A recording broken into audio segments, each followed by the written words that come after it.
নমস্কার। কথায় কথায় কথামৃত অনুষ্ঠানের ৩৩৯তম পর্বে আপনাদের স্বাগত। আপনারা এই অনুষ্ঠান দেখছেন প্রাণারাম বাংলা ইউটিউব চ্যানেলে, যেখানে সপ্তাহে ৬ দিন সোম থেকে শনিবার সম্প্রচারিত হয় কথায় কথায় কথামৃত, আর কোষ্ঠীপাথর প্রাণারাম ইউটিউব চ্যানেলে রবিবার থাকে শ্রী শ্রী মায়ের কথা। সবগুলি অনুষ্ঠানই শুরুর সময় রাত্রি ৯টা। শ্রী শ্রী রামকৃষ্ণ কথামৃততে আমরা গতদিন ছিলাম এবং আজকেও সানন্দে অবস্থান করব ১৯শে অক্টোবর ১৮৮৪ প্রসঙ্গে। শ্রীরামকৃষ্ণ সিঁথিতে ব্রাহ্ম সমাজের উৎসব উপলক্ষে শ্রীযুক্ত বেনিপাল মহাশয়ের উদ্যানে উপস্থিত হয়েছেন এবং দীর্ঘক্ষণ ধরে যে অমীয় কথা বিতরণ করছিলেন সেটির মধ্যে আমরা একাধিক অনুষ্ঠান ধরে ছিলাম। গতকাল যে জায়গাটিতে আমরা ছিলাম সেটি হচ্ছে যে সন্ধ্যাবেলায় যখন উপাসনা হয়েছে ৮টার পরে শ্রীযুক্ত বিজয়কৃষ্ণ গোস্বামী মহাশয় উপাসনা পরিচালনা করেছেন, তারপরে তিনি শ্রীরামকৃষ্ণের সঙ্গে সবিনয়ে বিশেষ শ্রদ্ধার সঙ্গে কথা বলছিলেন। ঠাকুর শ্রীরামকৃষ্ণ তাকে বুঝিয়ে দিচ্ছিলেন ধর্মের বিভিন্ন দিক। করতে করতে যেখানটিতে প্রসঙ্গ শেষ হয়েছিল তার পরের অংশে আজকে আমরা প্রবেশ করব শ্রী শ্রী রামকৃষ্ণ কথামৃততে, যার সূচনায় কথামৃতকার শ্রীযুক্ত মহেন্দ্রনাথ গুপ্ত বা শ্রীম বা মাস্টার মহাশয় উদ্ধৃত করেছেন, তব কথামৃতং তপ্ত জীবনং কবিভিরীড়িতং কল্মষাপহং শ্রবণমঙ্গলং শ্রীমদাততং ভুবি গৃণন্তি য়ে ভূরিদা জনাঃ। ব্রাহ্ম সমাজের উৎসব তো ওই যে বিজয়কৃষ্ণ গোস্বামী মহাশয়ের সঙ্গে শ্রীরামকৃষ্ণের কথোপকথন হয়েছে, তারপরেই আমরা দেখছি যে একজন ব্রাহ্ম ভক্ত প্রশ্ন করছেন। মাস্টারমশাই কথামৃতকার শ্রীযুক্ত মহেন্দ্রনাথ গুপ্ত মহাশয় লিখছেন, ব্রাহ্ম ভক্ত তিনি ও তার শক্তি কি তফাৎ, এটি জিজ্ঞেস করছেন শ্রীরামকৃষ্ণকে, যে তিনি ও তার শক্তি কি তফাৎ। আগে শ্রীরামকৃষ্ণ বলেছেন, আমরা গতকাল শুনেছি, যে যিনি ব্রহ্ম তিনি কালী, যখন নিষ্ক্রিয় তাকে ব্রহ্ম বলে কই, যখন সৃষ্টি স্থিতি প্রলয় এইসব কাজ করেন তাকে শক্তি বলে কই। এখানে দেখছি ব্রাহ্মভক্ত জিজ্ঞাসা করছেন যে তিনি আর তার শক্তি কি তফাৎ। ঠাকুর শ্রীরামকৃষ্ণ বলছেন, মাস্টারমশাই লিখছেন, শ্রীরামকৃষ্ণ পূর্ণ জ্ঞানের পর অভেদ, যেমন মনির জ্যোতি আর মণি অভেদ।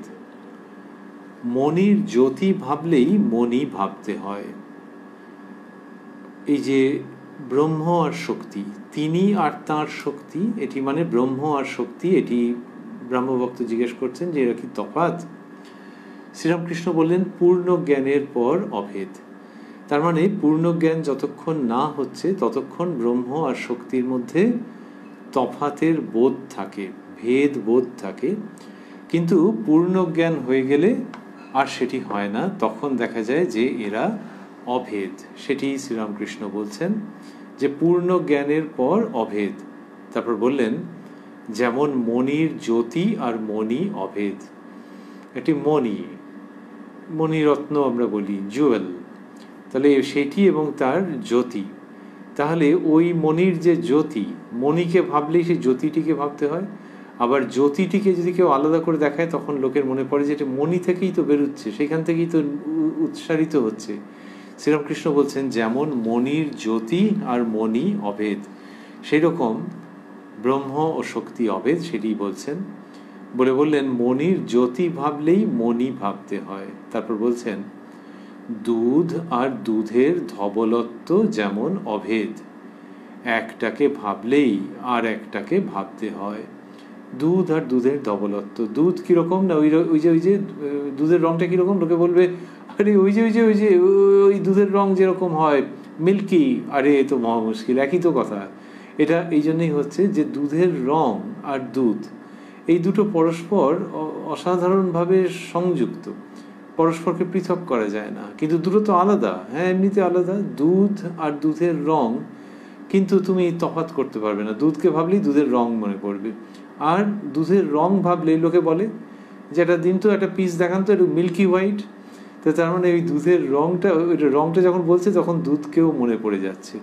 তাহলে দুধ আর দুধের রং, শ্রীরামকৃষ্ণ বলছেন কি সুন্দর করে, দুধ আর দুধের ধবলত্ব যেমন অভেদ, সেরকম ব্রহ্ম আর শক্তি অভেদ।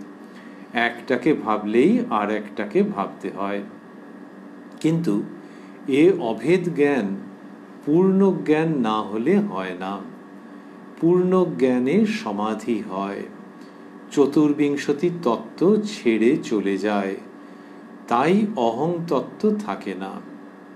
বললেন যে পূর্ণ জ্ঞানে সমাধি হয় এবং চতুর্বিংশতি তত্ত্ব, এই যে বহিরিন্দ্রিয়, অন্তরিন্দ্রিয় ইত্যাদি সব মিলিয়ে, মন, অন্তঃকরণ, এই সমস্ত কিছু মিলিয়ে যা কিছু আছে সেগুলি পূর্ণ জ্ঞানে চলে যায়, সমাধি হয়, চতুর্বিংশতি তত্ত্ব ছেড়ে চলে যায়, তাই অহং তত্ত্ব থাকে না।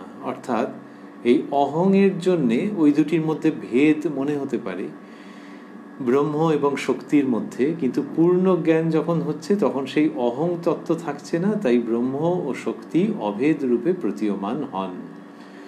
সমাধিতে কি হয় মুখে বলা যায় না, নেমে একটু আভাসের মতো বলা যায়। তো বললেন যে সমাধিতে কি হয় সেটি বলা যায় না এবং নেমে একটু আভাসের মতো বলা যায়। তাহলে সমাধিতে কি হচ্ছে যে অহং তত্ত্ব চলে যাচ্ছে, সেই জন্য ব্রহ্ম আর শক্তিকে অভেদ বলে বোধ হচ্ছে। আর সেখানেই বলছেন যে সমাধিতে কি হয় সেটি বলা যায় না।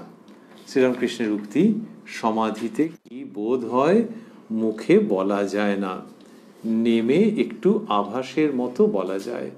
তাহলে সমাধিতে কি বোধ হচ্ছে সেটা বলা যায় না, নেমে একটু আভাসের মতো বলা যায়।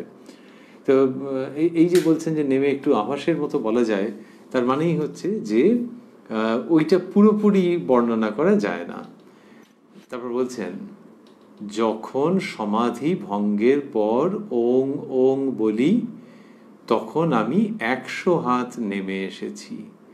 তো বলছেন যে সমাধি ভঙ্গের পর যখন ওঙ্কার উচ্চারণ করছেন শ্রীরামকৃষ্ণ, সেই সময়কার কথা বলছেন যে তখন আমি 100 হাত নেমে এসেছি। ব্রহ্ম বেদ বিধির পার, মুখে বলা যায় না, সেখানে আমি তুমি নাই। তো এই যে সমাধি অবস্থার কথা বলছেন যে যখন ওঙ্কার উচ্চারণ করছি, তাহলে ওঙ্কার, ওমকে বলা হয় ব্রহ্মের প্রতীক। শ্রীরামকৃষ্ণ বলছেন এটি ভাবাদর্শের মধ্যে রয়েছে, আধ্যাত্মিক উপলব্ধি ও তার প্রকাশের মধ্যে আছে। তবে শ্রীরামকৃষ্ণ ভারী সুন্দর করে প্রকাশ করছেন সেটিকে। বলছেন যে যখন সমাধি ভঙ্গের পর ওং ওং বলি তখন আমি 100 হাত নেমে এসেছি। তার মানে ব্রহ্মের সেটি প্রতীক, ব্রহ্মের প্রকাশক, ব্রহ্মের চিহ্ন। ব্রহ্ম যেন কনডেন্সড ওয়েতে ওঙ্কারের মধ্যে রয়েছেন, এই সবই সত্য। ওম, তার মধ্যে ব্রহ্ম অবস্থান করছেন। কিন্তু তা সত্ত্বেও শ্রীরামকৃষ্ণ বলছেন মানে কোন গভীর রাজত্বের সত্য সংবাদ তিনি আনয়ন করছেন। বলছেন যখন সমাধি ভঙ্গের পর ওং ওং বলি তখন আমি 100 হাত নেমে এসেছি। তার মানে এই যে চিহ্ন, এই যে প্রতীক এবং তার যে উচ্চারণ, সেইটি যখন করছি তখন সেই সমাধি থেকে 100 হাত নেমে এসেছি। তার অর্থাৎ এই প্রতীককে, এই চিহ্নকে ধরে ধরে সেই তত্ত্বে পৌঁছানো যেতে পারে, কিন্তু সেই তত্ত্ব এটির থেকে কত ওপরে। একটু আগে যে বললেন যে সমাধি হলে সমস্ত চলে যায়, চতুর্বিংশতি তত্ত্ব, সেটিকেই এইভাবে আবার বোঝাচ্ছেন নিজের অভিজ্ঞতার প্রসঙ্গে। বলছেন ব্রহ্ম বেদ বিধির পার, মুখে বলা যায় না, সেখানে আমি তুমি নাই। এটা বলছেন যে ব্রহ্ম বেদ বিধির পার, তা বললেন যে ব্রহ্ম বেদ বিধির পার মুখে বলা যায় না। বেদ বিধি, তার মানে বেদের মধ্যে যা আছে এবং বিধি নিয়ম যা আছে সেই সমস্তের পার।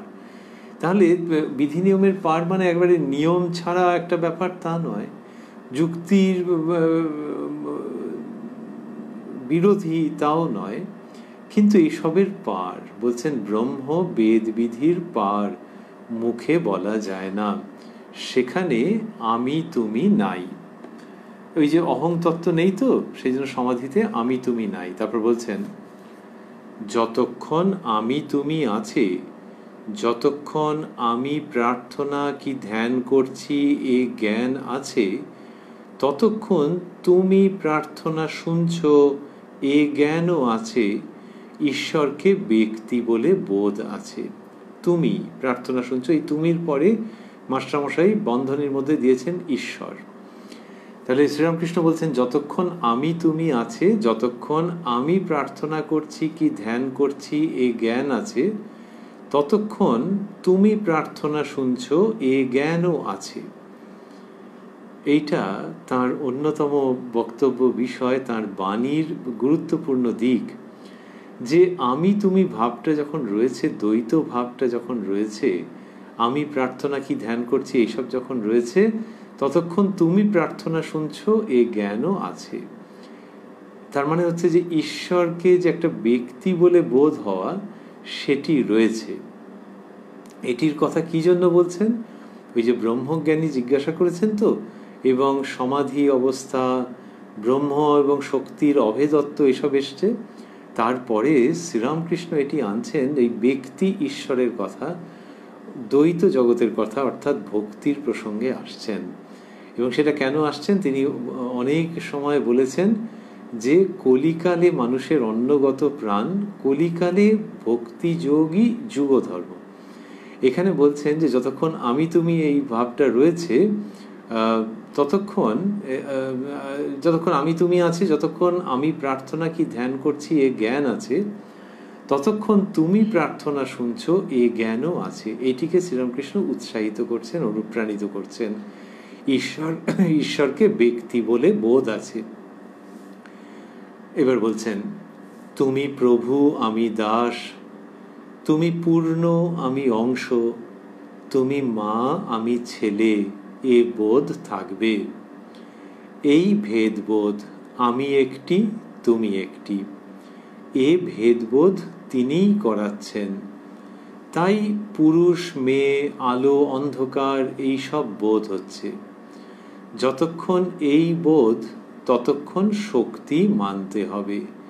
শক্তির পরে মাস্টারমশাই বন্ধনীর মধ্যে দিয়েছেন পার্সোনাল গড। তিনি আমাদের ভিতর আমি রেখে দিয়েছেন।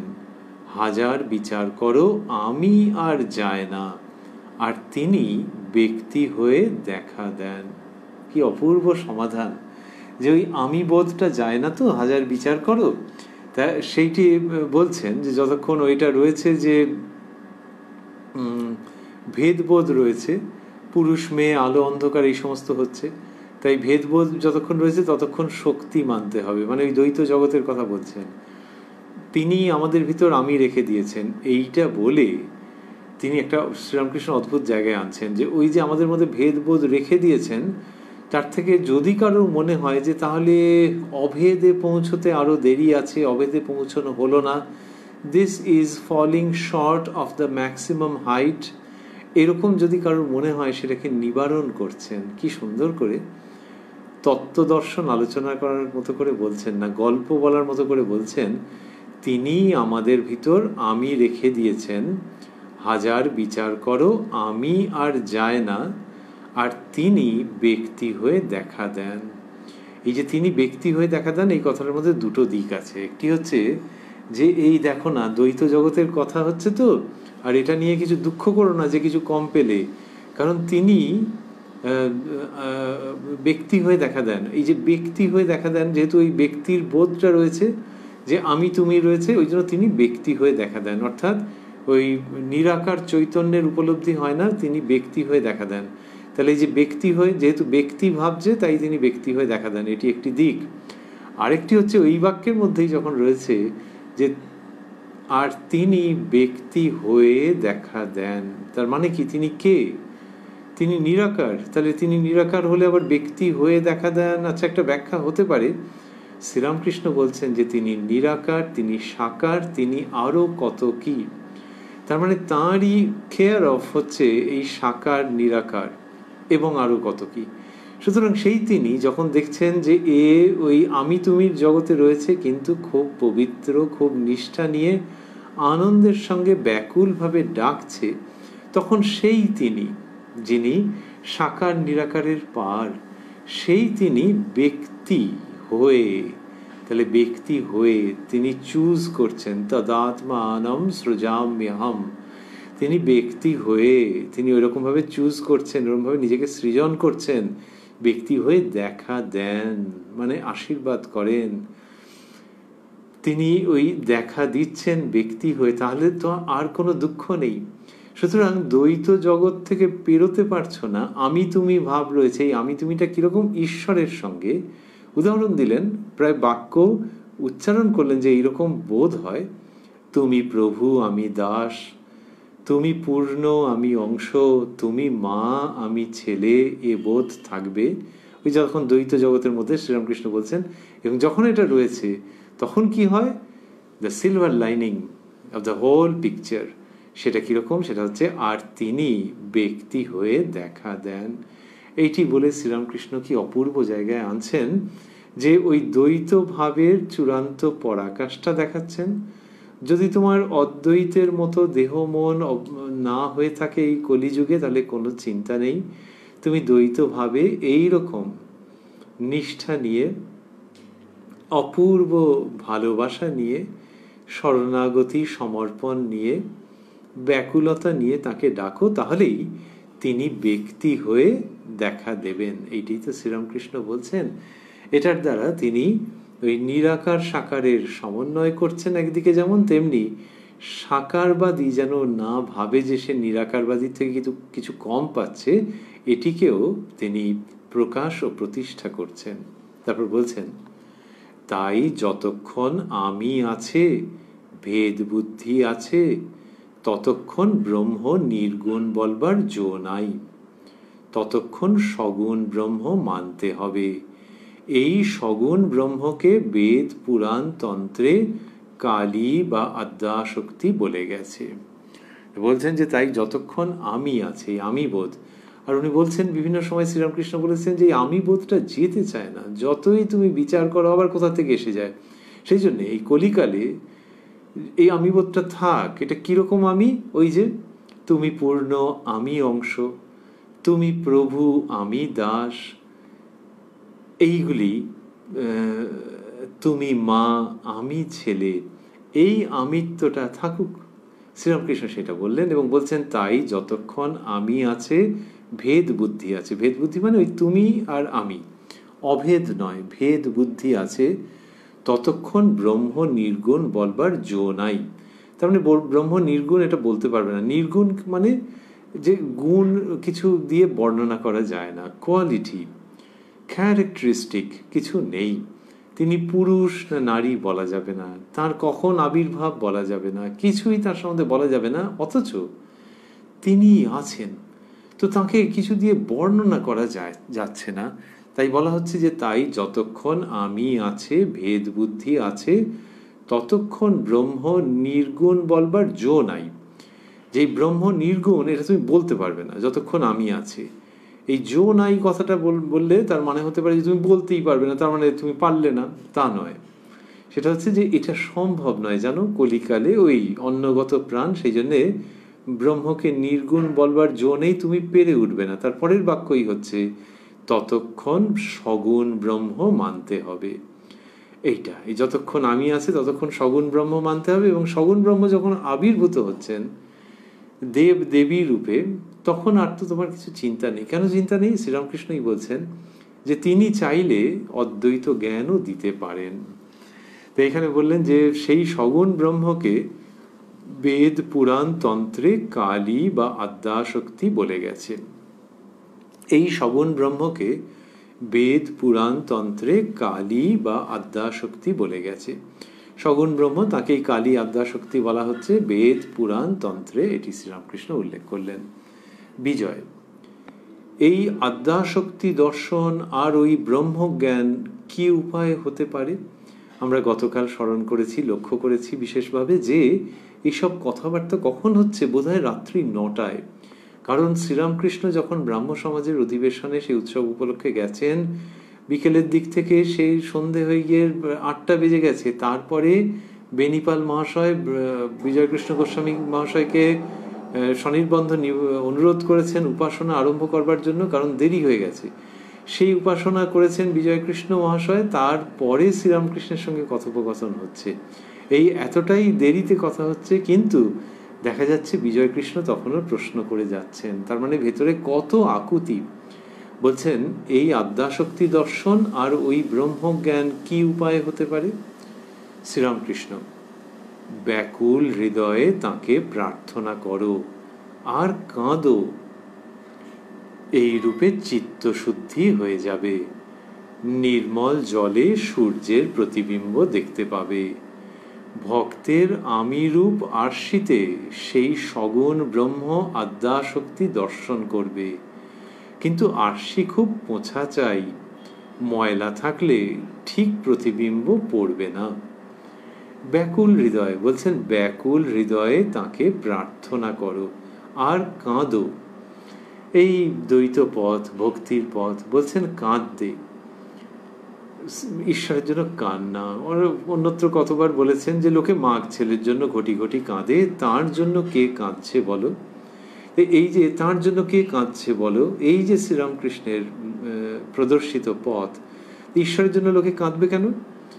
ওই ঈশ্বরকে ভাবনা চিন্তা করতে আরম্ভ করলেই এবং জাগতিক বিষয়ে তার যদি বিচার উপস্থিত হয়, জাগতিক বিষয়ের অনিত্যতা সম্পর্কে বোধ উপস্থিত হতে আরম্ভ করে, তত ঈশ্বরের দিকে আকর্ষণ বাড়বে। এবং যদি তার স্বীকৃতি থাকে, তাহলে এমন একটা সময় উপস্থিত হবে যখন তাকে পাচ্ছে না বলে আপনিই কান্না চলে আসবে। আপনি তাকে পাচ্ছে না বলে আপনি, এই দুটো কথা একটু স্ববিরোধী। তাকে পাচ্ছে না বলে কান্না চলে আসবে, আর আপনি মানে হচ্ছে যে এমনি এমনি কোনো কারণ নেই। এখন বাস্তব হচ্ছে এই দুটোর মাঝামাঝি। তাকে পাচ্ছে না বলে একটা ব্যথা রয়েছে, কিন্তু তাই জন্য চোখ দিয়ে জল বেরিয়ে গেল, চোখ ফেটে। এ তো এমনি এমনি হলো মনে হচ্ছে, কারণটা ধরা যাচ্ছে না। ওটা হচ্ছে ওই রকমই অহেতুকী, যে তাকে না পাওয়ার জন্য কান্না। কিন্তু মানুষের তো কান্নার অভিজ্ঞতা আছে, কান্না নেই জীবনে, কিন্তু এই রকম একেবারে হৃদয় বিদীর্ণ করে সেই কান্নাটা আসছে একটা বিরহের জায়গার থেকে। হৃদয় বিদীর্ণ মানে শোকে নয়, কিন্তু এই বিরহ, এইটা তো এতটা ভাবা যায়নি। ওইখানটা হচ্ছে অহেতুকী। তো এইরকম শ্রীরামকৃষ্ণ এই কান্নার কথা বলেছেন, যে তার জন্য কে কাঁদছে বলো। তো এইখানে বললেন যে ওই কান্নাকে খুব উৎসাহিত করেছেন তিনি। আর যখন শ্রীযুক্ত বিজয়কৃষ্ণ জিজ্ঞাসা করছেন যে এই আদ্যাশক্তি দর্শন আর ওই ব্রহ্মজ্ঞান কি উপায়ে হতে পারে, তখন শ্রীরামকৃষ্ণ বলছেন ব্যাকুল হৃদয়ে তাকে প্রার্থনা করো আর কাঁদো। তো এই তার জন্য কাঁদো, কাঁদো মানে হচ্ছে যে এই কান্না যদি এসে যায়, তাহলে জানবে তোমার বিরাট সৌভাগ্য, স্বীকৃতি। তার জন্য কাঁদো। আর অন্যত্রও বলেছেন যে তার কাছে কেঁদে কেঁদে বলতে হয়, যেমন মায়ের কাছে ছেলে বলে। এরকম উদাহরণ দিয়েছেন যে ছেলে ঘুড়ি ওড়াবে বলে মায়ের কাছে গিয়ে ব্যস্ত করেছে, মা কিছুতেই দিতে চাইছে না, তখন সে আঁচল ধরে কেঁদে কেটে একসা। মা তখন অন্য মেয়েদের বললো যে রোষ একে শান্ত করে আসি, বলে এসে পয়সা ফেলে দিল। তো কাঁদতে হবে, যে তিনি তো একদম আপনার জন, সেই জন্য ব্যাকুল হয়ে তার জন্য কাঁদতে হবে। এই রূপে চিত্তশুদ্ধি হয়ে যাবে বলে বলছেন নির্মল জলে সূর্যের প্রতিবিম্ব দেখতে পাবে। তার নির্মল জলে চিত্তশুদ্ধি, তার চিত্ত যেখানে কিনা তার অনুভূতি হবে, সেটি শুদ্ধ হয়ে যাবে। এবং শুদ্ধ হলে সূর্যের প্রতিবিম্ব আসবে। তাহলে চিত্তরূপ জলে সূর্যের প্রতিবিম্ব হচ্ছে, সূর্য হচ্ছেন সেই সগুণ ব্রহ্ম। তাহলে তার যে প্রতিবিম্ব চিত্তরূপ জলে প্রতিভাত হবে, সেটা হবে না তো জল যদি ময়লা থাকে। সেই জন্য বলছেন এই রূপে চিত্ত শুদ্ধি হয়ে যাবে, যে ওই কাঁদলে চিত্ত শুদ্ধ হয়ে যাবে। নির্মল জলে সূর্যের প্রতিবিম্ব দেখতে পাবে। এর বক্তব্য হচ্ছে, আমাদের শাস্ত্রে এই ভাবটি রয়েছে তো বটেই, বক্তব্য হচ্ছে যে জল স্বভাবতই শুদ্ধ, আর সূর্যের প্রতিবিম্ব সেখানে স্বভাবতই দেখতে পাওয়া যায়। মাঝখান থেকে কি হয়েছে, একটু ময়লা টয়লা হয়ে গেছে, এইটাকে জলটাকে আরেকটু পরিষ্কার করে নিতে হবে, এটা কাঁদলে হয়ে যাবে, চিত্ত শুদ্ধ হয়ে যাবে। জল যেন সূর্যের প্রতীক্ষায় আছে, আর সূর্যও যেন জলের প্রতীক্ষায় আছে। জলের মধ্যে সূর্য দেখা দিতে চাইছে, ধরা দিতে চাইছে। এই সগুণ ব্রহ্মের মহিমা ও মাধুর্য। আর এর মাঝখানে অন্তরায় যে ময়লাটুকুনি, সেটুকুনি চোখের জলে ধুয়ে ফেলো। ভক্তের আমি রূপ আরশিতে সেই সগুণ ব্রহ্ম আদ্যাশক্তি দর্শন করবে, সেই সগুণ ব্রহ্ম আদ্যাশক্তি দর্শন করবে। তাহলে ভক্তের এটা আরেকটি উদাহরণ, যে আমি রূপ আরশি, আমি রূপ কি? আয়না, আয়নাটাই যেন আমি। সেই আয়নাতে সগুণ ব্রহ্ম আদ্যাশক্তি দর্শন করবে, আয়নায় তাকে দর্শন হবে, তিনি রয়েছেন। কিন্তু আয়না যদি অপরিষ্কার থাকে, শ্রীরামকৃষ্ণ বলছেন কিন্তু আরশি খুব পোছা চাই, ময়লা থাকলে ঠিক প্রতিবিম্ব পড়বে না। এই আরশি পুঁছতে হবে, আয়নাটাকে মোছামুছি করতে হবে। সেটাই হচ্ছে চিত্তশুদ্ধি। চিত্তই হচ্ছে একবার জল বলা হয়েছে, একবার বলা হচ্ছে আরশি বা দর্পণ বা আয়না যাকে আমরা বলি। এবং সেটি শুদ্ধ করবার, জল বা এক্ষেত্রে এই আয়না শুদ্ধ করবার উপায় হচ্ছে চোখের জল। চোখের জলে শুদ্ধ করতে হবে। তো ওই জল কি চোখের জলে শুদ্ধ হয় নাকি? কিন্তু এটা উদাহরণ হিসেবে বলা হচ্ছে, দৃষ্টান্ত উপমা হিসেবে বলা হচ্ছে, যে ওই চিত্তরূপ জল, সেটিকে শুদ্ধ করবার জন্য, চিত্তশুদ্ধির জন্য যেটা দরকার, সেটা হচ্ছে চোখের জল ভগবানের জন্য। কি সুন্দর করে বোঝাচ্ছেন। তারপর বলছেন, যতক্ষণ আমি জলে সূর্যকে দেখতে হয়, সূর্যকে দেখবার আর কোনো রূপ উপায় হয় না। আর যতক্ষণ প্রতিবিম্ব সূর্য বই সত্য সূর্যকে দেখবার উপায় নাই, ততক্ষণ প্রতিবিম্ব সূর্যই 16 আনা সত্য। যতক্ষণ আমি সত্য, ততক্ষণ প্রতিবিম্ব সূর্যও সত্য, 16 আনা সত্য। সেই প্রতিবিম্ব সূর্যই আদ্যা শক্তি। এইটা শ্রীরামকৃষ্ণের বিশেষ মধুরিমাপূর্ণ তত্ত্ব উপদেশ। বললেন যে যতক্ষণ আমি জলে সূর্যকে দেখতে হয়, তাহলে সূর্যকে দেখা যাচ্ছে ওই যে চিত্ত, সেটি হচ্ছে আমি রূপ যে জল, সেই চিত্ত, যার মধ্যে ওই আমির যে অহং সেটুকুনি রয়ে গেছে। কিন্তু সেটা ওই রকম, তুমি প্রভু আমি দাস, এইভাবে।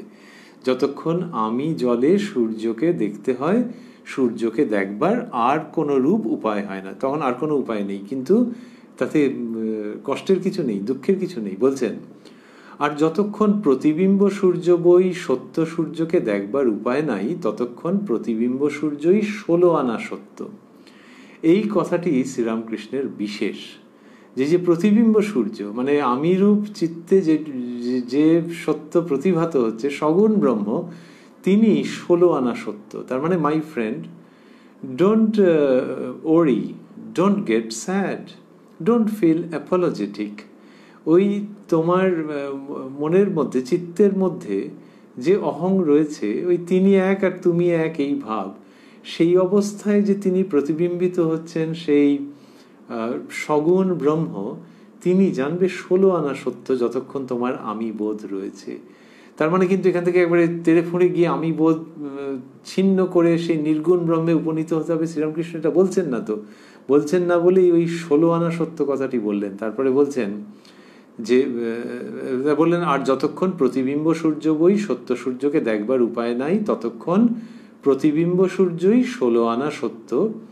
বলে বলছেন, যতক্ষণ আমি সত্য, ততক্ষণ প্রতিবিম্ব সূর্যও সত্য, 16 আনা সত্য। সেই প্রতিবিম্ব সূর্যই আদ্যা শক্তি। ব্রহ্মজ্ঞান যদি চাও, সেই প্রতিবিম্বকে ধরে সত্য সূর্যের দিকে যাও। সেই সগুণ ব্রহ্ম যিনি প্রার্থনা শুনেন, তাঁরই বলো, তিনি সেই ব্রহ্মজ্ঞান দিবেন। কেননা যিনি সগুণ ব্রহ্ম, তিনি নির্গুণ ব্রহ্ম, যিনি শক্তি, তিনি ব্রহ্ম, পূর্ণ জ্ঞানের পর অভেদ। ব্রহ্মজ্ঞান যদি চাও, এই ব্রাহ্ম ভক্তের প্রশ্নের উত্তরে তো আজকে আমরা শুনছি, ব্রহ্মজ্ঞান যদি চাও, শ্রীরামকৃষ্ণ বলছেন যে সেই প্রতিবিম্বকে ধরে সত্য সূর্যের দিকে যাও। সত্য সূর্য মানে সেই নির্গুণ নিরাকার চৈতন্য স্বরূপ ব্রহ্ম, ব্রহ্ম বলি বা চৈতন্য বলি। সেই সগুণ ব্রহ্ম যিনি প্রার্থনা শুনেন তাঁরই বলো। কি অপূর্ব ভাষা! সেই সগুণ ব্রহ্ম, তার মানে এই কালী, মহাদেব, গোপাল, যাকে তোমার ইষ্ট বলে বোধ হয় অন্তর থেকে, বা গুরু উপদিষ্ট পথে যে তুমি এগুচ্ছ, সেই সগুণ ব্রহ্ম যিনি প্রার্থনা শুনেন তাঁরই বলো। খুব মিষ্টি উক্তি, যে তুমি নানান রকম বিচার করে, বিশ্লেষণ করে ব্রহ্মের স্বরূপ নিরূপণ করবার চেষ্টা করছো। আরে you are alone on the path, একা একা যাচ্ছ। এই শোনো না, যিনি শোনেন তাকে একবার বলো না। কে শোনেন? সগুণ ব্রহ্ম শোনেন। যিনি প্রার্থনা শুনেন তাঁরই বলো, তিনি সেই ব্রহ্মজ্ঞান দিবেন। এই শ্রীরামকৃষ্ণ যা বলছেন, এ মনে হচ্ছে ভারতবর্ষের অধ্যাত্ম আকাশে একই সঙ্গে বিদ্যুৎ চমকাচ্ছে ও পুষ্প বৃষ্টি হচ্ছে। কেননা যিনি সগুণ ব্রহ্ম তিনি নির্গুণ ব্রহ্ম, যিনি শক্তি তিনি ব্রহ্ম। পূর্ণ জ্ঞানের পর অভেদ, তো সেটা আলাদা কথা। শ্রীরামকৃষ্ণ সেটির ওপর বিশেষ গুরুত্ব দিচ্ছেন না, একটু পরেও দেখব আমরা। তো বললেন যে কেননা যিনি সগুণ ব্রহ্ম তিনি নির্গুণ ব্রহ্ম, যিনি শক্তি তিনি ব্রহ্ম, পূর্ণ জ্ঞানের পর অভেদ। মা ব্রহ্মজ্ঞানও দেন, এরপরেই বলছেন। তাই এই যে তার আগে বললেন যিনি সগুণ ব্রহ্ম তিনি নির্গুণ ব্রহ্ম, এ তো অসাধারণ, অপূর্ব, অশ্রুতপূর্ব উচ্চারণ একরকম। যিনি সগুণ ব্রহ্ম তিনি নির্গুণ ব্রহ্ম, যিনি শক্তি তিনি ব্রহ্ম। শ্রীরামকৃষ্ণ এই 100% অভেদত্বের কথা বলছেন। পূর্ণ জ্ঞানের পর অভেদ, পূর্ণ জ্ঞানের পর আর ব্রহ্ম শক্তি আলাদা করে বলতে হয় না। কিন্তু তার আগে ওই যে যিনি সগুণ ব্রহ্ম তিনি নির্গুণ ব্রহ্ম, তার মানে যে প্রতিবিম্ব যে সূর্য তাকে বলো, তাহলেই হয়ে যাবে। আর তিনি তো প্রার্থনা শুনেন বলে বলছেন, কি অসাধারণ উক্তি, মা ব্রহ্মজ্ঞান দেন কিন্তু শুদ্ধ ভক্ত প্রায় ব্রহ্মজ্ঞান চায় না। এ একেবারে জ্ঞানকে স্পর্শ করে ভক্তির আপন অধিকারের উচ্চারণ। বলছেন মা ব্রহ্মজ্ঞান দেন কিন্তু শুদ্ধ ভক্ত প্রায় ব্রহ্মজ্ঞান চায় না। তার মানে অফন, মোস্টলি, সাধারণত ব্রহ্মজ্ঞান চায় না।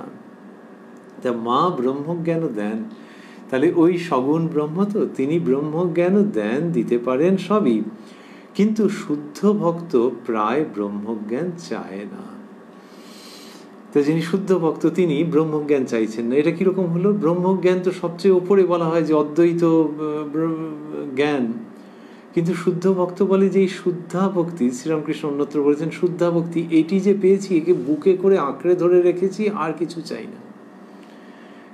শুদ্ধা ভক্তি খুব সহজ নয়, ছেলের হাতের মোয়া নয়। তার জন্যে ছেদহীন পবিত্রতা, অটুট নিষ্ঠা, প্রাণপণ ব্যাকুলতা দরকার হয়। কিন্তু সেই সাধন সহায়ে যখন কেউ শুদ্ধা ভক্তির অধিকারী হচ্ছেন তখন তিনি বলছেন আর কিচ্ছু চাই না, আর কিচ্ছু চাই না। এই ভেদজ্ঞান, যদি বলো ভেদজ্ঞান, তিনি আমি, এটি নিয়েই আমি খুশি আছি। আর ওই যে যাকে পেয়েছি তিনি অভেদ জ্ঞানও দিতে পারেন, কিন্তু আমি এই ব্যবধানটুকুনি রাখবো তার সঙ্গে আমার, তিনি আমি এক, সরি ওই বোধে যেতে চাইছি না। আমি এই ব্যবধানটুকুই রাখবো, নাহলে তাকে কি করে পুজো করবো, তাকে কি করে ভালোবাসবো, তাকে কি করে খাওয়াবো, তার কি করে মুখ ধুইয়ে দেবো। ভক্ত এই আস্বাদনের মধ্যে থাকছেন, সেই জন্য তিনি ব্রহ্মজ্ঞান চাইছেন না, মোটামুটি প্রায়শই তিনি চান না। শ্রীরামকৃষ্ণ বলছেন মা ব্রহ্মজ্ঞানও দেন কিন্তু শুদ্ধ ভক্ত প্রায় ব্রহ্মজ্ঞান চায় না।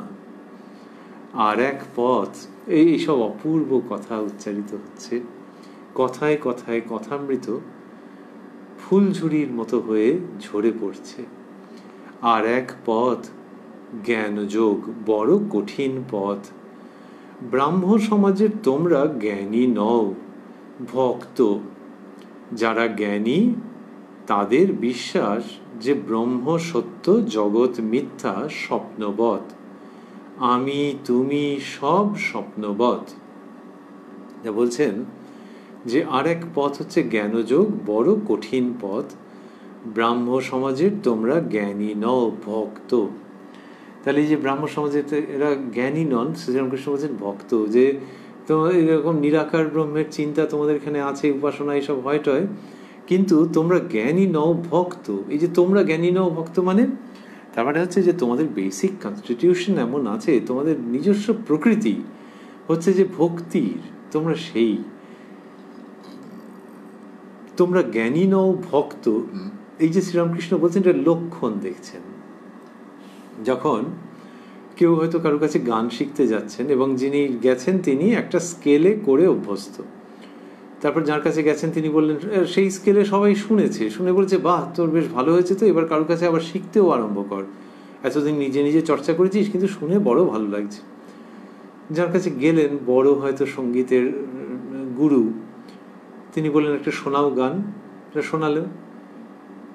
ঘরে যারা ছিল তারা শুনে খুব তাদের ভালো লাগছে, অভিভাবক অভিভাবিকা গেছেন, কিন্তু তিনি বললেন শুনে যে আচ্ছা এটা একটা স্কেল নিচে গাও তো, অথবা একটা স্কেল উঁচুতে গাও তো, যে কোনো। যাকে বললেন তিনি সেরকম যখন করলেন, ঘর শুদ্ধ লোক স্তম্ভিত হয়ে গেলেন যে এ তো দারুণ, আগের থেকে একেবারে অন্যরকম, কি অসাধারণ, আরো কত ভালো লাগছে। এই জন্য দেখেছো লোকে বলে গুরুর কাছে আসতে হয়। ঠিক স্কেলটা ধরিয়ে দিয়েছেন। আমরাও তো গান বাজনা জানি একটু, এতদিন গাইছে কিন্তু হয়তো বুঝতে পারিনি, ইনি ঠিক স্কেলটা ধরিয়ে দিয়েছেন। শ্রীরামকৃষ্ণ সেই স্পিরিচুয়াল স্কেল ধরিয়ে দিচ্ছেন। ব্রাহ্ম সমাজের মধ্যে গিয়ে বলছেন ব্রাহ্ম সমাজের তোমরা জ্ঞানী নও, ভক্ত। এটি বলা সহজ নয়।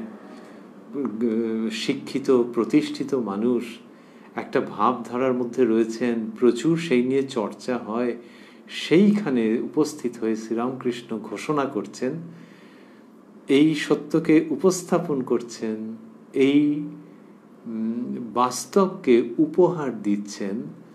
ব্রাহ্ম সমাজের তোমরা জ্ঞানী নও, ভক্ত। তার মানেই হচ্ছে যে ওই যে গান গাইছিলে এইবারে এইভাবে গাও। ওই গানের মধ্যে কি ছিল? অনেক নিষ্ঠা ছিল, অনেক ব্যাকুলতা ছিল, অনেক সততা ছিল, অনেক সমর্পণ সাধনা ছিল। সেইগুলো এই ভক্তির স্কেলে গাও, দেখবে জীবন সঙ্গীত ঠিক ঠিক তানে ধ্বনিত হচ্ছে। যারা, তারপর শ্রীরামকৃষ্ণ বলছেন, যারা জ্ঞানী তাদের বিশ্বাস যে ব্রহ্ম সত্য, জগৎ মিথ্যা, স্বপ্নবৎ। আমি তুমি সব স্বপ্নবৎ। বললেন যে যারা জ্ঞানী তাদের এটা বিশ্বাস, এবং তাদের বিশ্বাস যে ব্রহ্ম সত্য, জগৎ মিথ্যা, স্বপ্নবৎ, আমি তুমি সব স্বপ্নবৎ। এটা জ্ঞানীদের দিকটা বললেন, কিন্তু বলে আবার ওই ভক্তির প্রসঙ্গে আসছেন। বলছেন তিনি অন্তর্যামী, তাকে সরল মনে শুদ্ধ মনে প্রার্থনা করো, তিনি সব বুঝিয়ে দিবেন। অহংকার ত্যাগ করে তাঁর শরণাগত হও, সব পাবে। তা বললেন যে তিনি অন্তর্যামী। আবারও ওই ভক্তির মাধুর্যে চলে এসেছেন, তিনি অন্তর্যামী। এই যখন বলছেন যে তিনি অন্তর্যামী, তার মানে হচ্ছে তিনি অন্তরের কথা বুঝতে পারেন। শ্রীরামকৃষ্ণ যখন এটা বলছেন তখন কিরকম হচ্ছে, এই যে ব্রাহ্ম সমাজে রাত্রি 9টা প্রায় হয়ে গেছে, শীতির আরে কোথায় রাত্রি 9টা, তাঁর কথা শুনলে দিন রাত কোথা দিয়ে চলে যায়। তবু রাত্রির বেলায় কথা হচ্ছে তো, আর এটি 19শে অক্টোবর, তার মানে শীতের সময়, সেখানে কথা হচ্ছে, আর এরা সব শুনছেন কি মনোযোগ দিয়ে।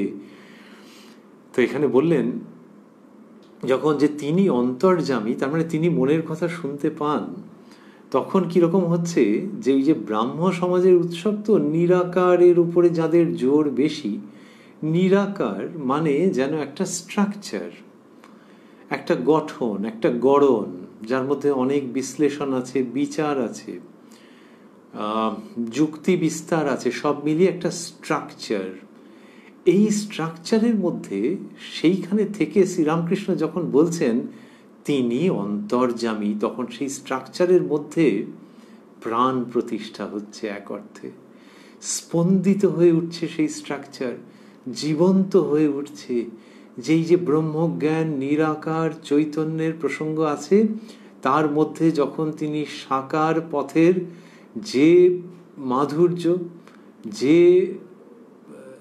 প্রাণ, যে সজীবতা সেটির কথা আনছেন, তখন ওই স্ট্রাকচারের মধ্যে প্রাণ প্রতিষ্ঠা হচ্ছে। শ্রীরামকৃষ্ণ বলছেন তিনি অন্তর্যামী। এই উচ্চারণের মধ্যে দিয়ে ওই নিরাকার এবং এই সাকার মিলে এক অপূর্ব রূপের উদ্ভাস সম্ভব হয়ে উঠছে, যে রূপের নির্মাতা শ্রীরামকৃষ্ণ। ভারী ভালো মূর্তি গড়তে জানতেন তো। দক্ষিণেশ্বরে যখন এসছেন দাদার হাত ধরে, আর লুকিয়ে লুকিয়ে থাকতেন যে ওই মথুরবাবুর বুঝি চোখ পড়ে গেল, আর তিনি কি বলবেন, কি দরকার নেই। সেই সময় শিবের মূর্তি গড়েছিলেন, শিব, ষাঁড়, ডমরু এইসব নিয়ে। মথুরবাবু দেখে মুগ্ধ হয়ে গিয়েছিলেন, গিয়ে বলেছিলেন এইরকম করেছে। তা ভাগ্নে, ঠাকুরের ভাগ্নে হৃদয়রামকে বলেছিলেন, তো বলছেন হ্যাঁ মামা করেছে। তো বলছে মামা দেবে এইরকম। তো ঠাকুর সে পুজো করে আনন্দে দিয়ে দিয়েছিলেন। তো ওই মূর্তি গড়তে জানেন তিনি। এইখানে মূর্তি গড়ছেন, প্রাণ প্রতিষ্ঠা করছেন। নিরাকার ব্রহ্মের কথা বললেন, আর সগুণ ব্রহ্মের কথা বলতে বলতে বলছেন তিনি অন্তর্যামী। এই দুটি শব্দের মধ্যে দিয়ে ওই পুরো গঠনটির মধ্যে, ওই নির্মিতিটির মধ্যে প্রাণ প্রতিষ্ঠা, প্রাণ সঞ্চার হচ্ছে। তাকে সরল মনে, শুদ্ধ মনে প্রার্থনা করো, তিনি সব বুঝিয়ে দিবেন। অহংকার ত্যাগ করে তাঁর শরণাগত হও, সব পাবে। তা বললেন যে তাকে সরল মনে, শুদ্ধ মনে প্রার্থনা করো। এই যে ব্রাহ্ম সমাজে গেছেন তো মানুষের, ওই যে একটু আগে আমরা স্মরণ করছিলাম যে খুব তারা বিশ্লেষণের মধ্যে দিয়ে, বিচারের মধ্যে দিয়ে যান, সেগুলো ভালো। আবার জানো সরল মন, সেটাও তো একটা জিনিস, সেইভাবে তাকে ডাকো, শুদ্ধ মনে প্রার্থনা করো। তার মানে একদম বাচ্চা ছেলের মতো করে তাকে ডাকো, প্রার্থনা করো। ওই যেমন বাচ্চা ছেলে মাকে যেরকম ভাবে ডাকে, তিনি সব বুঝিয়ে দিবেন। শ্রীরামকৃষ্ণ বলছেন তিনি সব বুঝিয়ে দিবেন। তাহলে ব্রাহ্ম সমাজের মতো যেখানে কিনা আবারও আমরা ভাবছি যে বুদ্ধির কাজ প্রচুর রয়েছে, বুদ্ধির চর্চা এবং চর্যা প্রচুর রয়েছে, শ্রীরামকৃষ্ণ সেখানে বলছেন তিনি সব বুঝিয়ে দিবেন। খুব কোমল পেলব বোধের জায়গা শ্রীরামকৃষ্ণ আনছেন। তাই বলছিলাম যে ওই আমরা স্মরণ করছিলাম যে ওই ব্রাহ্ম সমাজের যে আকার, নিরাকারের যে চিন্তা, সেইটির মধ্যে সাকারের প্রাণস্পন্দন সম্ভবায়িত করছেন শ্রীরামকৃষ্ণ। তিনি সব বুঝিয়ে দিবেন। তিনি বলছেন বলছেন অহংকার ত্যাগ করে তাঁর শরণাগত হও, সব পাবে। অহংকার প্রতিবন্ধক হয়ে দাঁড়ায়। অহংকার মানে শুধু বাড়ি গাড়ি সেই অহংকার নয়, সেটা থাকলে তো অনেক কষ্ট।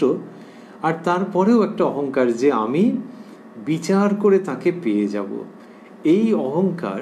বিচার করে তাহলে কি কেউ পায়নি নাকি? কিন্তু কলিকালের মানুষ সেই রকম তাদের দেহ মনের গঠন নয়। ওই অহংকারও ত্যাগ করে শ্রীরামকৃষ্ণ কলি যুগের জন্য এই ভক্তি যোগের উপদেশ দিচ্ছেন, যেটি কোনো সম্প্রদায়ের আলাদা করে সম্পদ নয়, আবার সকল সম্প্রদায়ের মাথার মণি। বলছেন অহংকার ত্যাগ করে তাঁর শরণাগত হও, সব পাবে। ওই অহংকার, ওইটাকে সরিয়ে ফেলো, ওইটাকে সরিয়ে রাখো। অহংকার ত্যাগ করে তাঁর শরণাগত হও, সব পাবে। আপনাতে আপনি থেকো মন, যেও নাকো কারু ঘরে, যা চাবি তাই বসে পাবি, খোঁজো নিজ অন্তঃপুরে। পরম ধন এই পরশমণি, যা চাবি তাই দিতে পারে। কত মণি পড়ে আছে চিন্তামণির নাচ দুয়ারে, আপনাতে আপনি থেকো মন, যেও নাকো কারু ঘরে। শ্রীরামকৃষ্ণ এই সঙ্গীত বলছেন কি অপূর্ব ভাব এখানে প্রকাশিত হচ্ছে। এটা তার প্রিয় গানগুলির মধ্যে একটি। আপনাতে আপনি থেকো মন, যেও নাকো কারু ঘরে। কারু ঘরে যাওয়া মানে ওই অনেক শাস্ত্র বিচার, তার মধ্যে একটা বৌদ্ধিক আমেজ থাকে, তো বিলাস থাকে অনেক সময়, ওই বুদ্ধির বিলাস। দরকার নেই গো অন্য কারু কাছে যাওয়ার, নিজের ঘরেই থাকো। সেখানে কি হবে জানো? যা চাবি তাই বসে পাবি, খোঁজো নিজ অন্তঃপুরে। তো যা চাবি তাই বসে পাবি, 5 জায়গায় যেতে হবে না, তীর্থ ভ্রমণ করতে হবে না, অনেক বই পড়তে হবে না, অনেক শাস্ত্র অধ্যয়ন করতে হবে না। খোঁজো নিজ অন্তঃপুরে। তাহলে অনেক শাস্ত্র অধ্যয়ন করতে হবে না মানে কি তুড়ি মেরে হয়ে যাবে? না গো, তাকে বলেছে খোঁজো নিজ অন্তঃপুরে। ওইটাই তো সাধনা, নিজের অন্তঃপুরে আছে সব কিছু, সেইটি খোঁজো। 5 জায়গায় যেতে হবে না, 5 রকম শুনতে হবে না, অনেক বিচার করে মাথা বোঝাই করতে হবে না। যা চাবি তাই বসে পাবি, বলে দিচ্ছি তো, সমস্ত কিছু পাবে। খোঁজো নিজ অন্তঃপুরে। পরম ধন এই পরশমণি, সেই তিনি, যা চাবি তাই দিতে পারে। কত মণি পড়ে আছে সেই চিন্তামণির নাচ দুয়ারে। আপনাতে আপনি থেকো মন, যেও নাকো কারু ঘরে। এই গান গাইছেন শ্রীরামকৃষ্ণ, এই গানের কথা বলছেন, কত মণি পড়ে আছে চিন্তামণির নাচ দুয়ারে। মানে পড়ে আছে, শুধু তোমার কুড়িয়ে নেওয়ার অপেক্ষা, এবং সেই জন্য অন্তঃপুরে খুঁজতে হবে, অন্য কোথাও যাওয়ার দরকার নেই। যখন বাহিরের লোকের সঙ্গে মিশবে, এবার শ্রীরামকৃষ্ণ বলছেন বাস্তব জীবনের উপদেশ, সবটাই উপদেশ, তার মধ্যে কতগুলো উপদেশ সতর্কবাণী মিলিয়ে। যখন বাহিরে লোকের সঙ্গে মিশবে তখন সকলকে ভালোবাসবে, মিশে যেন এক হয়ে যাবে, বিদ্বেষ ভাব আর রাখবে না। বললেন যে যখন বাহিরে লোকের সঙ্গে মিশবে, বাইরে যখন লোকজনের সঙ্গে মিশছো তখন সকলকে ভালোবাসবে, মিশে যেন এক হয়ে যাবে, বিদ্বেষ ভাব আর রাখবে না। এটি কোন জায়গার থেকে বলা? এটি হচ্ছে যে যখন ঈশ্বরের পথে এগোবে তখন এইটা হবে, যে বিদ্বেষ ভাব থাকবে না, মিশে যেন এক হয়ে যাবে, সকলের প্রতি এই ভাবটা আসবে। ধর্মের পথে যখন কেউ এগোয় তখন, বিশেষ করে ভক্তি পথে তো খুবই, যে তখন তার মনের মধ্যে থেকে অসূয়া চলে যায়। অন্যকে যে আঘাত করতে হবে, এটা এমনিতে কি জীবনের মধ্যে থাকে, যে আঘাত করতে হবে, আঘাত করতে হবে, করতে করতে পথ করে নিতে হবে। তো যখন ঈশ্বরের খুব কাছাকাছি মানুষ চলে যায় তখন ওই আঘাত করবার স্পৃহা তার থাকে না। এই রে, তাহলে তো তার খুব বিপদ। না না, বিপদ নয়, কারণ আগে যে সে আঘাত করতে করতে যাচ্ছিল, ওই আঘাতগুলো নিরর্থক ছিল, তো অনাবশ্যক ছিল। একেবারে শৈশবে নিজেকে রক্ষা করবার জন্য তাকে খুব সতর্ক হতে হয়েছে।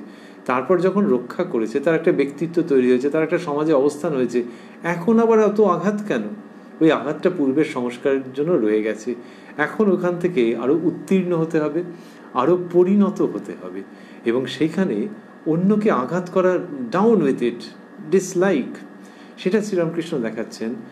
যখন বাহিরের লোকের সঙ্গে মিশবে তখন সকলকে ভালোবাসবে, মিশে যেন এক হয়ে যাবে, বিদ্বেষ ভাব আর রাখবে না। তাহলে যে ক্ষতি করতে আসছে, শ্রীরামকৃষ্ণ বলেছেন যে আরে ওটা তো একটা আলাদা, একটা এক্সেপশনাল ক্লজ। যদি কেউ ক্ষতি করতে আসে তখন ফোঁস করবে, কিন্তু বিষ ঢালবে না। তো সেটা কি ক্ষতি করতে মিনিটে মিনিটে আসছে নাকি? সেটা ওরকম করলে তখন, কিন্তু তা না হলে আমরা কি করে থাকি, ভুলবশত পূর্ব সংস্কারের জন্যই হয়তো যখন তখন এই লোককে কাউন্টার করতে থাকি, কমব্যাট করতে থাকি। তো সেটা নয়। সৌহার্দ্যের কথা, সৌভ্রাতৃত্বের কথা, সহ অনুভূতির কথা, এটা কখন আসছে? যখন ধর্মপথে কেউ খুব অগ্রসর হচ্ছেন। এবং এই যে বিদ্বেষ ভাব আর রাখবে না, এটি বলবার পর শ্রীরামকৃষ্ণ বিশেষভাবে বলছেন, ও ব্যক্তি সাকার মানে নিরাকার মানে না, ও নিরাকার মানে সাকার মানে না, ও হিন্দু, ও মুসলমান, ও খ্রিস্টান, এই বলে নাক সিটকে ঘৃণা করো না। তিনি যাকে যেমন বুঝিয়েছেন, সকলের ভিন্ন ভিন্ন প্রকৃতি জানবে, জেনে তাদের সঙ্গে মিশবে যতদূর পারো, আর ভালোবাসবে। কি সুন্দর করে বলছেন যে ও ব্যক্তি সাকার মানে নিরাকার মানে না, এরকম নানান রকম যে আছে, এদের সঙ্গে ঝগড়া বিবাদ করো না। ওই ব্রাহ্ম ভক্তকে বলতে বলতে যা বলছেন শ্রীরামকৃষ্ণ, এটি সমগ্র জগতের মানুষের জন্য শুধু যে অমৃতবাণী তাই নয়, লোকে যে ওই জ্বালা যন্ত্রণা বার্ন হলে ক্রিম লাগায়, এটি হচ্ছে সমস্ত জ্বালা নিবারণের divine cream, the cream of Indian spirituality. Sri Ramakrishna বলছেন যে ও হিন্দু, ও মুসলমান, ও খ্রিস্টান এই বলে নাক সিটকে ঘৃণা করো না, এটা করো না। আচ্ছা, তাহলে এই ব্যক্তি কি ভাববে সেটা আসছেন পরে, কিন্তু বাইরে গিয়ে কখনো এরকম করো না। ঈশ্বরের দিকে যখন এগোবে দেখবে এরকম করতে ইচ্ছেই হবে না। এইটি শ্রীরামকৃষ্ণের বলার মধ্যে রয়েছে।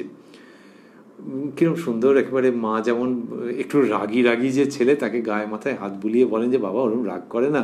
শ্রীরামকৃষ্ণের সেই ভঙ্গি।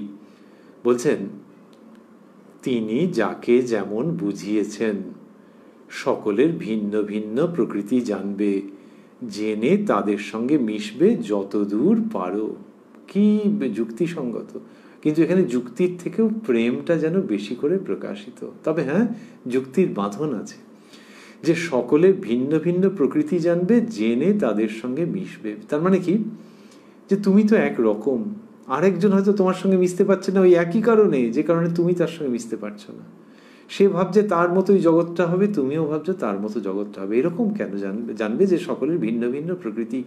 এই যে সকলের ভিন্ন ভিন্ন প্রকৃতি, এটাকে যেই মনের দিক থেকে একবার পুনরাবিষ্কার করবে, এটা তো অজানা নয়, পুনরাবিষ্কার করবে যখন পরিণত মানসিকতা নিয়ে, তখন দেখবে জগৎ অনেক সহজ হয়ে যাবে। শ্রীরামকৃষ্ণ বলছেন, সকলের ভিন্ন ভিন্ন প্রকৃতি জানবে, জেনে তাদের সঙ্গে মিশবে যতদূর পারো। ওই যে যতদূর পারো, মানে যেখানে কেউ কিনা কেউ তোমার প্রতি প্রচণ্ড বৈরীভাব, অকারণে বৈরীভাব নিয়ে তেড়ে আসছে, তাকে আটকাবে, ফোঁস করবে, কিন্তু সেটা ছাড়ো, সেটা ব্যতিক্রমী। তা না হলে মিশবে আর ভালোবাসবে। বলে তারপর কি বলছেন, আর ভালোবাসবে, তারপর নিজের ঘরে গিয়ে শান্তি আনন্দ ভোগ করবে। জ্ঞান দ্বীপ জেলে ঘরে ব্রহ্মময়ীর মুখ দেখো না, নিজের ঘরে স্বস্বরূপকে দেখতে পাবে। এ একেবারে উচ্চ জায়গার কথা বলছেন, কিন্তু কি মরমী ভঙ্গি! বললেন যে আর ভালোবাসবে সকলকে, তারপরেই বলছেন তারপর নিজের ঘরে গিয়ে শান্তি আনন্দ ভোগ করবে। আচ্ছা, শান্তি আনন্দ ভোগ মানে এতক্ষণ তো হচ্ছিল বাইরে, এটা হচ্ছে আরো একটু কিরকম, জ্ঞান দ্বীপ জেলে ঘরে ব্রহ্মময়ীর মুখ দেখো না। তার মানে ঘরে মানে নিজের অন্তঃপুরে। এবারে ঘর, নিজের বাড়িতে পৌঁছে গেছো, তোমার প্রেমাইসিস নাম্বার যা আছে সেই বাড়িতে, কর্পোরেশন, মিউনিসিপ্যালিটি যাই হোক, সেখানে পৌঁছে গেছো। এইবার তুমি নিজের ভেতরটাতে ঢোকো, সেই আসল ঘর, তোমার নিজ নিকেতন, সেইখানে ঢোকো। ওটা তো বাইরের ঘর, আর লোকের মাঝে মাঝে অ্যাড্রেস চেঞ্জ হয়ে যায়, কিন্তু সত্যিকারের তোমার যেটা পার্মানেন্ট অ্যাড্রেস, তোমার অন্তঃকরণ, সেইখানে ঢোকো এবং ঢুকে জ্ঞানের আলো জ্বালো। জ্ঞানদীপ জেলে ঘরে ব্রহ্মময়ীর মুখ দেখো না। তাহলে বাইরের লোকের সঙ্গে বৈরিতা করনি, কেউ হিন্দু, কেউ মুসলমান, কেউ খ্রিস্টান, সকলকে ভালোবেসেছো। নাও বাবা, এসে গেছো এখানে। লোকে যেমন বলে যে এবারে হাত মুখ ধুয়ে খেয়ে নাও, কেউ ছাত্রছাত্রীকে বলে এবার পড়তে বসো। ধর্ম পিপাসু তিনি কি করবেন, এবার নিজের অন্তঃকরণে ঢুকবেন, জ্ঞানদীপ জ্বালবেন, ব্রহ্মময়ীর শ্রীমুখ দর্শন করবেন এবং শান্তি আনন্দ ভোগ করবেন। বললেন নিজের ঘরে স্বস্বরূপকে দেখতে পাবে। কি অপূর্ব বলা! এটিরই অন্য নাম ইষ্টনিষ্ঠা, যে নিজের ইষ্টকে নিয়ে একটা যেন এক্সক্লুসিভ ব্যাপার। আবার ওই ইষ্টের দিকে যত যাবে, then you will become more and more inclusive. যত তার দিকে যাবে তত জগৎকে আপন করে নিতে ইচ্ছে করবে, কাউকে বাদ দিতে গেলে কষ্ট হবে। তাহলে ইষ্টকে নিয়ে আলাদা করে যখন কেউ সাধন করছেন, তার নিকট অগ্রসর হওয়ার চেষ্টা করছেন, আস্বাদন করছেন, তাকে প্রাপ্ত হচ্ছেন, তাকে পুজো করছেন, হৃদয়ে ধারণ করছেন, সঙ্গে সঙ্গে কিন্তু তার হৃদয় প্রসারিত হচ্ছে, উন্মুক্ত হচ্ছে বহির জগতের জন্য। এইটাই হচ্ছে লক্ষণ, এটি ঘটনা, এটি ধর্ম। শ্রীরামকৃষ্ণ সেটি দেখাচ্ছেন, কিন্তু তার জন্য ইষ্টনিষ্ঠাটি প্রয়োজন। যখন ইষ্টনিষ্ঠা পরিপূর্ণরূপে এসে যাবে, তখন এই দৃষ্টি খুলে যাবে। বললেন নিজের ঘরে স্বস্বরূপকে দেখতে পাবে। কি অপূর্ব কথা বলছেন! বলে আরো অভাবনীয় উদাহরণ দিচ্ছেন। বলছেন রাখাল যখন গরু চড়াতে যায়, গরু সব মাঠে গিয়ে এক হয়ে যায়, এক পালের গরু। যখন সন্ধ্যার সময় নিজের ঘরে যায় আবার পৃথক হয়ে যায়, নিজের ঘরে আপনাতে আপনি থাকে। এই তিনটি শব্দ ওই উদ্ধৃতির মধ্যে দিয়েছেন মাস্টারমশাই, শ্রীরামকৃষ্ণ গানের পংক্তি থেকে গ্রহণ করেছেন। কি অপূর্ব উদাহরণ! বলছেন রাখাল যখন গরু চড়াতে যায়, গরু সব মাঠে গিয়ে এক হয়ে যায়। তাহলে গরুগুলোকে তো আলাদা আলাদা করে রাখা থাকে, কিন্তু ওখানে গিয়ে সব এক হয়ে গেছে। এক পালের গরু যখন সন্ধ্যার সময় নিজের ঘরে যায় আবার পৃথক হয়ে যায়। এটির অন্যরকম মানেও হতে পারে যে রাখাল মানে একাধিক, তারা গেছে কি সব গরুগুলো একসঙ্গে চড়ে বেড়াচ্ছে। তখন কি হয় নাকি যে আমারগুলো এদিকে, তোরগুলো ওদিকে, মাঝখান থেকে এলওসি এঁকে ফেলতে হবে নাকি? তাই আবার হয়? তো ওইরকম সবাই এক হয়ে গেছে। কিন্তু এক পালের গরু যখন সন্ধ্যার সময় নিজের ঘরে যায় আবার পৃথক হয়ে যায়, তার মানে এরা আলাদা আলাদা করে নিচ্ছে, নিজের ঘরে আপনাতে আপনি থাকে। এ ভাবা যায় না শ্রীরামকৃষ্ণ কিভাবে ব্যক্ত করছেন। ওই মাঠেও নিয়ে যাচ্ছেন, আবার হৃদয় মন্দিরেও নিয়ে আসছেন। এই যে অপূর্ব! বললেন নিজের ঘরে আপনাতে আপনি থাকে। অসাধারণ ভঙ্গিমা। একটা যেন ছবি আঁকছেন একটা ক্যানভাসে, যে ক্যানভাসটা অনন্ত পর্যন্ত বিস্তৃত। বিজ্ঞানের ভাষায় বলা হয় ম্যাক্রোকজম অ্যান্ড মাইক্রোকজম। তো এই রাখাল, গরু, মাঠ এসব যখন বলছেন তখন শ্রীরামকৃষ্ণ ম্যাক্রোকজমে নিয়ে গেছেন, আর যখন বলছেন নিজের ঘরে আপনাতে আপনি থাকে তখন মাইক্রোকজমে নিয়ে এসছেন। এই ম্যাক্রোকজম এবং মাইক্রোকজমকে এক ক্যানভাসে আঁকছেন শ্রীরামকৃষ্ণ। রাত্রি 10টার পর শ্রীরামকৃষ্ণ দক্ষিণেশ্বরের কালীবাড়িতে ফিরিবার জন্য গাড়িতে উঠিলেন। বেনিপাল মহাশয়ের বাড়িতে যে ব্রাহ্ম সমাজের উৎসব সাঙ্গ হচ্ছে, আমরা একাধিক দিন ধরে এই প্রসঙ্গের মধ্যে ছিলাম। সঙ্গে 2-1 সেবক ভক্ত। গভীর অন্ধকার, গাছতলায় গাড়ি দাঁড়িয়ে। বেনিপাল রামলালের জন্য লুচি মিষ্টান্নাদি গাড়িতে তুলিয়া দিতে আসিলেন। এবার এটা খুব কি সুন্দর ঘটনা। বেনিপাল মহাশয় উদ্যান স্বামী, তিনি সব আয়োজন করেছেন। তো শ্রীরামকৃষ্ণের ভাইপো রামলাল দাদা, তার জন্য লুচি মিষ্টান্ন এই সমস্ত নিয়ে, শুনলেই চোখে মুখে জল আসছে প্রায়, যে লুচি মিষ্টি এইসব নিয়ে এসছেন তিনি। উমা, তারপর ঠাকুরের কি সব ব্যাপার। বেনিপাল মহাশয়, রামলাল আসতে পারেন নাই, তার জন্য কিছু খাবার এদের হাতে দিতে ইচ্ছা করি, আপনি অনুমতি করুন। রেডি হয়ে এসছেন। শ্রীরামকৃষ্ণ ব্যস্ত হইয়া, ও বাবু বেনিপাল, তুমি আমার সঙ্গে ওসব দিও না, ওতে আমার দোষ হয়। আমার সঙ্গে কোনো জিনিস সঞ্চয় করে নিয়ে যেতে নাই, তুমি কিছু মনে করবে না। কি অপূর্ব ঘটনা! যে এই যে গেছেন, কি ওখানে উৎসব হয়েছে, শ্রীরামকৃষ্ণ ওখানে প্রসাদ গ্রহণ করেছেন, সেবা হয়েছে, সব হয়েছে। তারপর যখন চলে আসছেন তখন একটুখানি কিছু দিয়ে দিচ্ছেন বেনিপাল, যে রামলাল দাদার জন্য দিয়ে দিচ্ছেন, ভাইপোর জন্য। আর দক্ষিণেশ্বরে খাবার দাবার তো কোনো এমন কিচ্ছু এলাহি ব্যাপার কোথায়। তো একটু তিনি দিচ্ছেন, তিনি ভক্ত মানুষ। শ্রীরামকৃষ্ণ নিচ্ছেন না। কেন নিচ্ছেন না? রামলালের জন্য দেওয়া হচ্ছে, বেনিপাল দিচ্ছেন, তা কেন? ও বাবু বেনিপাল, মানে কিরকম ভাবে সম্বোধন করলেন। সম্বোধনের মধ্যে দুটো আছে, একটা হচ্ছে বিস্ময়, আর এটা হচ্ছে যে সম্মান দিয়ে বলা, ও বাবু বেনিপাল, তার মানে এরপরেই বলবেন যে খবরদার আমি নেবো না, তার আগে সম্মান দিয়ে বলছেন। সব মিলিয়ে বেশ মজার, আর তার থেকে অনেক অনেক বেশি শিক্ষার। মজার সঙ্গে শিক্ষার, আনন্দের সঙ্গে উন্নত হওয়ার, আনন্দের সঙ্গে ত্যাগের পরাকাষ্ঠাকে চিনতে পারার এইসব ঘটনা।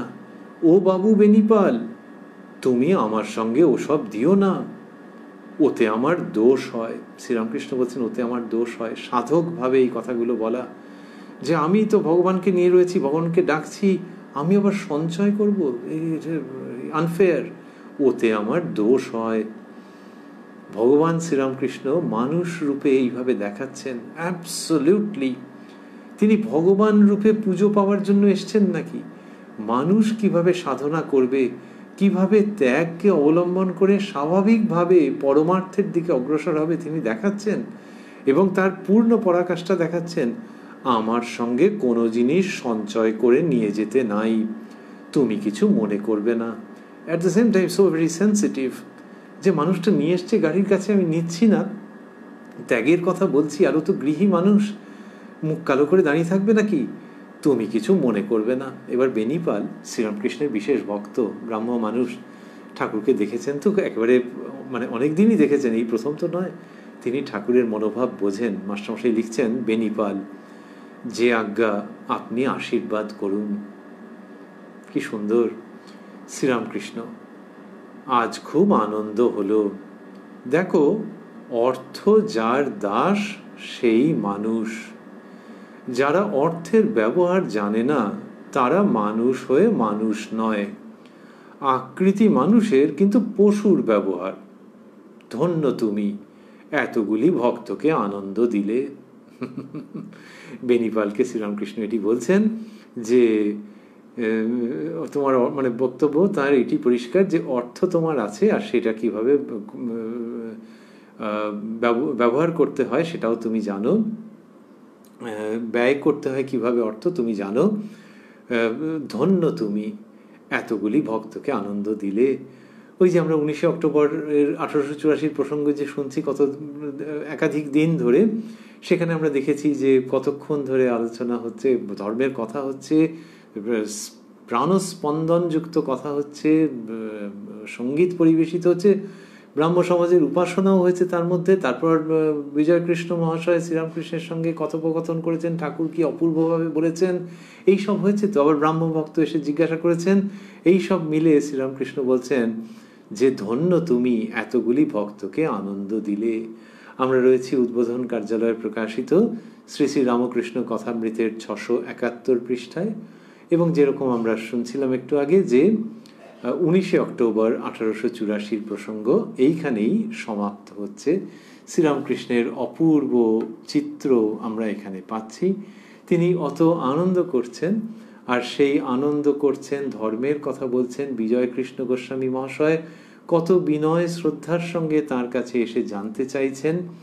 ব্রাহ্ম ভক্ত জিজ্ঞাসা করছেন, আমরা দেখছিলাম ব্রাহ্ম ভক্তের কথার উত্তরে হচ্ছিল, পরে বিজয়কৃষ্ণ জিজ্ঞাসা করেছেন এই আদ্যাশক্তি দর্শন আর ওই ব্রহ্মজ্ঞান কি উপায়ে হতে পারে, সেটির উত্তর শ্রীরামকৃষ্ণ দিয়েছেন। এবং ব্রাহ্ম ভক্তদের সম্বন্ধে ওরকম বলেছেন যে সরল হতে হয়, শুদ্ধ মনে প্রার্থনা করতে হয়, এই সব কথা বলেছেন। এই যা তিনি বলছেন, সেখানে বোঝা যাচ্ছে যে তিনি একজন আচার্য, আপন অধিকারে আচার্য, গুরু। ভগবান স্বয়ং অবতীর্ণ হয়েছেন, এইটি তো মানুষের মনে হয়েছে। কিন্তু সেই তিনি শেষের দিকে যেন সেই প্রায় হাত ধরে বললেন যে এই তুমি কিছু মনে করো না, আমি নিয়ে যাব না, আমার নিয়ে যেতে নেই, আমার নিয়ে গেলে দোষ হয়। স্বামী বিবেকানন্দ এর সম্পর্কে স্তবে লিখছেন, আরাত্রিক ভজনে লিখেছেন, ত্যাগ ঈশ্বর হে নরবর দেহ পদে অনুরাগ। কি অপূর্বভাবে বলছেন। বেনিপাল তো অতটা বলতে পারেননি, পারার কথাও হয়তো নয়। তিনি ওই শ্রীরামকৃষ্ণের ওই কথাগুলি শুনেই বলেছিলেন যে আজ্ঞা আপনি আশীর্বাদ করুন। বুঝতে পারছেন তো যে ভগবানের শ্রীমুখ থেকে এই কথাগুলি উচ্চারিত হচ্ছে। তো এই শ্রীরামকৃষ্ণ যিনি এরকম ত্যাগের মধ্যে রয়েছেন, এবং লুচি মিষ্টান্ন আমরা বলছিলাম যে আমাদের জিভে জল আসছে, কিন্তু এখন ভাবছি যে এই যে পরমার্থ পাচ্ছি শ্রীরামকৃষ্ণের কাছ থেকে, এই যে কথায় কথায় কথামৃত তিনি বিতরণ করছেন, কথায়, চিন্তায়, আচরণে, নির্দেশে, ইঙ্গিতে, নীরবতায় যে অমৃত তিনি বিতরণ করছেন, তার তুলনায় আর অন্য কিছু কি, অন্য কিছুর প্রসঙ্গই আসে না। সেটি তিনি করছেন এবং ত্যাগের এই পরাকাষ্ঠা দেখাচ্ছেন। শ্রী শ্রী মা বলেছেন যে বাবা জানো তো, ঠাকুরের জগতের উপর মাতৃভাব ছিল, আরেক জায়গায় মাতৃভাব ছিল, সেটি বিকাশের জন্য এবার আমাকে রেখে গেছেন। আরেক জায়গায় বলছেন যে বাবা এ যুগে তাঁর ত্যাগই হলো আসল, অমন স্বাভাবিক ত্যাগ কি আর কেউ কখনো দেখেছে?